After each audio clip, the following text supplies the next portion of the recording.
Hey guys,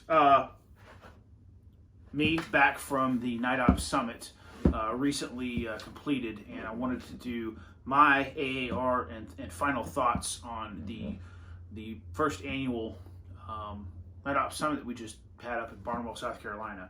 So last week on Wednesday, myself, Don Edwards, Eric Vargas, Eric Butler, Landon Meyer, and Gabe Cabrera and John Dufresne, we all trucked it on up to Barnwell, South Carolina, to the GTI facility.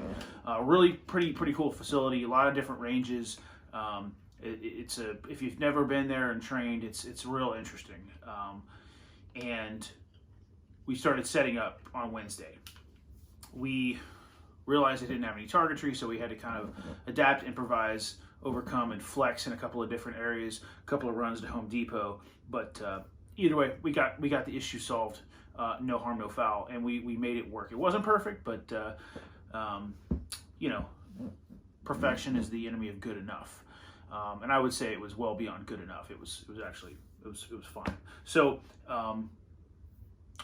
basically, the event kicked off on schedule as we had planned. First off, let me thank the sponsors. If I forget any, I'm really sorry. We had a couple, several, A-list. So we had Audi Gear, we had Firearms Depot, we had B.E. Myers, we had Magpul, we had TNVC, which was really cool. Having used to work there, so that was pretty nifty. We had Cobalt Kinetics, which those guns are amazing. We had now this is where it gets a little fuzzy because damn it. If I'm forgetting anybody, I'm sorry. I'm a little bit perma-fried from this week. A lot of stuff went down. So I do apologize. But I want to extend a big thank you to the sponsors. They definitely were a major contributing factor to having this kick off and run really smoothly. All the sponsors sent, I wouldn't say all, but most of them sent some people to be there. Those people were big helps in a lot of areas, answering questions, helping out on the range, demoing products, and running competitions and all kinds of stuff. So that was, there was very few hiccups, if any, really. So that was cool. The food, we got it catered. The catering company, I can't remember who it was, but that place was great. The food was great. I didn't hear any negative feedback about the food. The only downside to it was you stuffed your face right before you hit the range, so everybody kind of went out and were like, a little bit, had a little bit of the meat sweats going on getting into some of the training. So that kind of, it would have been nice to probably eat like right after you got off the range, but great food. Probably wouldn't hesitate to use that catering company again. They were awesome. The lodging was fine. It's not 5-star accommodations, but I had a lot of flashbacks from my time in Iraq, walking into the Choose or the Shower trailer. Very set up to being on deployment on like a larger, forward operating base or huge camp facility. Not a fire base or a COP or anything like that, but if you're ever on Camp Bastion, Al-Assad, Camp Spiker, some of these, Taji, some of these bigger FOBs, Talil, stuff like that. Very, very similar. And the accommodations, like, it ain't no big deal. Clean rooms, half decent bedding. The trailers were heated and air conditioned. There was always hot water in the showers. They were surprisingly clean, which was cool. Shower shave was never an issue. There were plenty of them, so nobody really had to wait for anything. So that was nice. And then GTI, the facility, it looks kind of like, some areas look like a post-apocalyptic, bomb site, if you will. Very akin to some like maps on Call of Duty, and I think they do that for a reason. It's super realistic, but it's cool. It definitely kind of contributed to the vibe, and the ranges were all pretty good. I just wish they had had, targetry for us instead of us having to scramble and build it ourselves. So that was a, we probably should have clarified that right off the bat with them before showing up and having to do like a site survey. So that's my only gripe with the facility. The staff were great. They were very helpful. Didn't have a single issue. We had access to just about everywhere on the facility. And to have access to a place like that and be able to shoot pretty much 24/7 is very cool. So GTI, it worked out real well. So thanks to the folks over at GTI. Thanks for the the unsung heroes of those cleaning staff ladies who were putting up with us and doing their job in the behind the scenes, making stuff happen, and then the admin personnel there, great, and the food, the catering ladies, awesome. So obviously this could not have happened without the attendees. We had 100 attendees, and it was some new faces, but it was also some repeat offenders. A lot of the attendees are people who I consider very good friends. Just great dudes, very squared away shooters for the most part. And you went out there, you sharpened the blade a little bit, maybe you picked up a new skill here and there. You got exposed to some different instructors or a new course curriculum. And all of the feedback from just about everybody. I'm trying to think of something negative. One guy wanted a certificate, but these are not full-on classes, so there is no certificate. The only feedback I got that was negative was like, I want to shoot more. It's like, hey man, it's midnight, we gotta call it. So sure, I would have liked to shoot more too, but I've gotta follow the rules to a T. So that was it. Thank you, attendees, for making it happen. Could not have happened without you. We look forward to doing it in the future. If you missed out, check the Greenline website. We are going to start planning the next one based on the feedback that we got. We'll make some small improvements. It may be at a different location. It may be at the same location. We don't know yet. It will probably be a slightly larger event with maybe an extra day or some stuff during the day. And we may possibly have another different instructor added to the mix. We shall see. We just want to accommodate all the attendees that we can and go forward from there. The other one's the instructors, man. This idea of Don finally came to fruition, and it he was the impetus for this, and we could not have done it without Don's creativity and planning.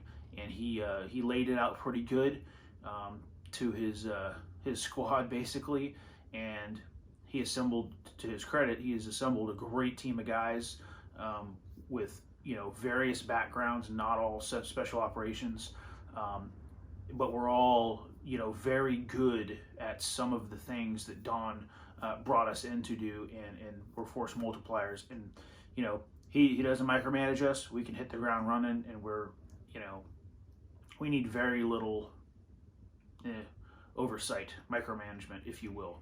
If he tells us to do something, we get it done one way or another. And everybody on the team just picked the ball up and ran with it. And the amount of work that happened in the behind the scenes, it was a lot. But we all got it done, and we helped each other. I was helping dudes set up their ranges. They were helping me set up my range. We were moving all kinds of equipment all around the facility with the trucks and the trailer. So no big deal. A couple of Home Depot runs, bought Chick-fil-A for the boys, and everybody was happy. And then, top it all off with a cold glass of bourbon at the end of the night. So that was cool. Again, thank you to Don. Thank you to Eric Vargas, Eric Butler. Thank you to John Jew. Thanks to Chris Sizelove from Blue Force Gear, and obviously Mocha Bear Actual, John Dufresne from Kinetic Consulting. You guys are awesome. And additionally, though not an instructor, Landon Meyer, he's kind of our Greenline gopher / admin guy.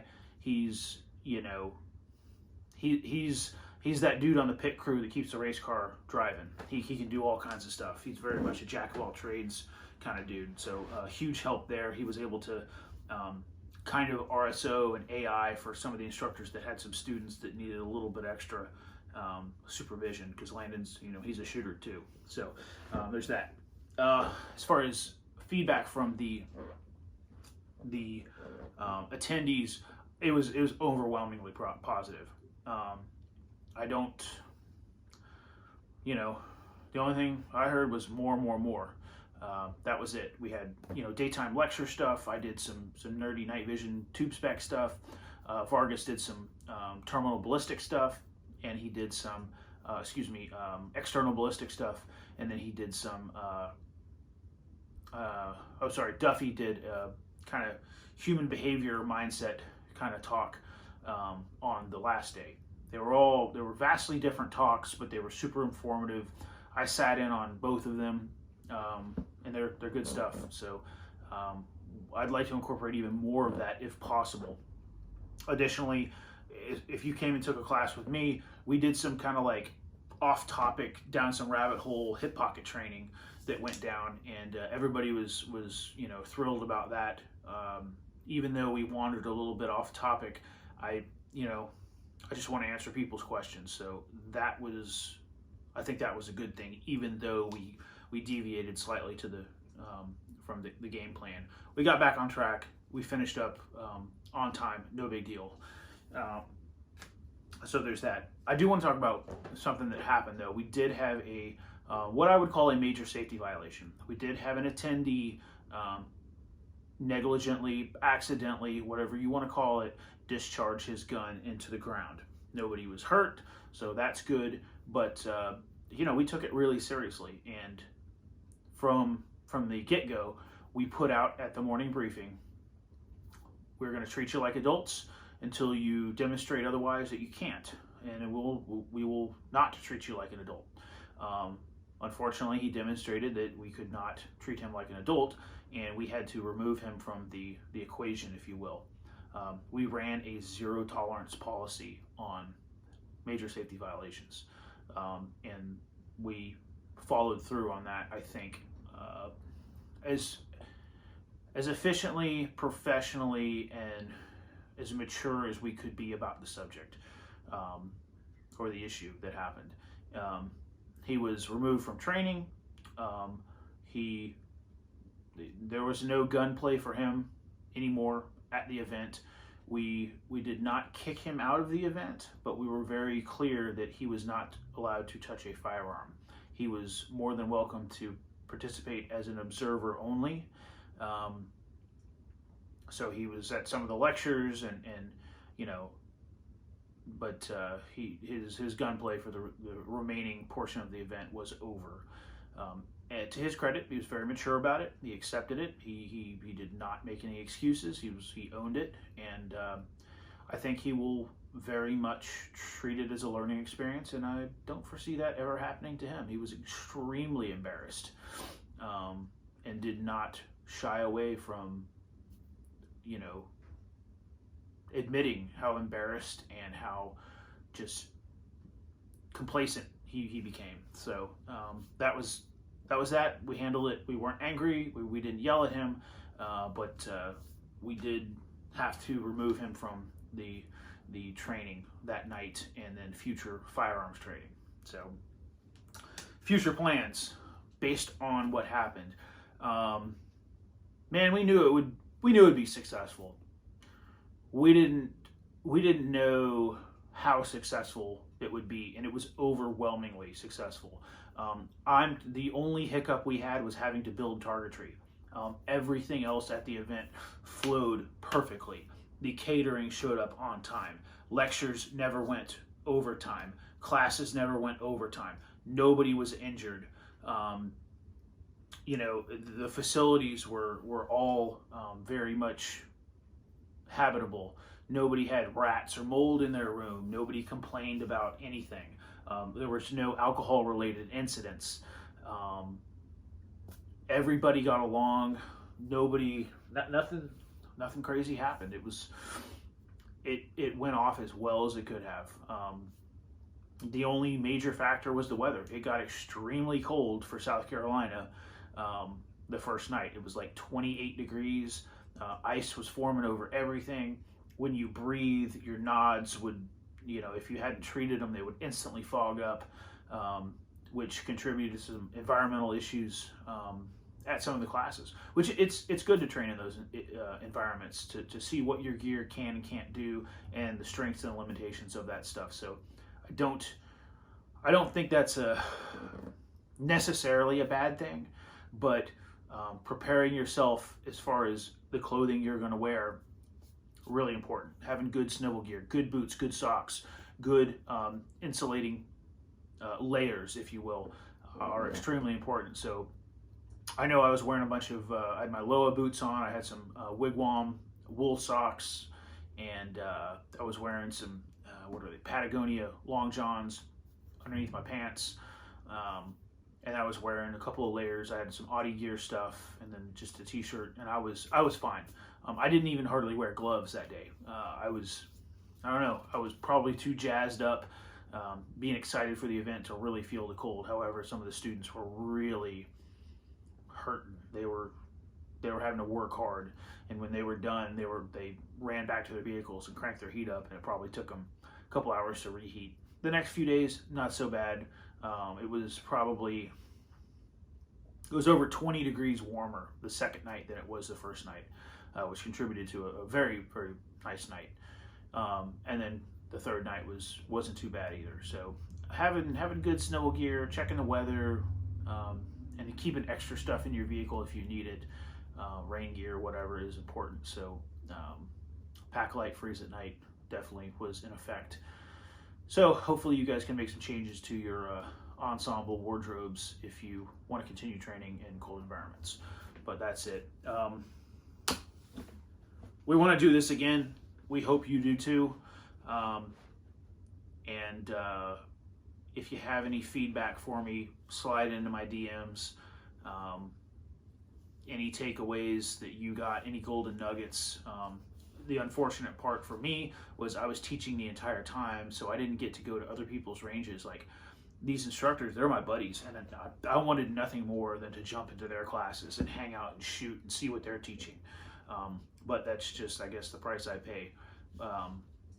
So to all you guys who attended, either if you're a sponsor or an instructor or an attendee, thank you again, and we'll catch you down the road. And check the Greenline Tactical website for future updates. We are going to start planning the next one very soon. So I would like to have this, on the schedule, ready to go at least 6 months out, if not more, like 9 months out. So thanks again. I'll catch you guys later. And in the meantime, use that night vision training you got. Go do gangster hood rat shit, guys. Go out in the night and do good things. I'll catch you later.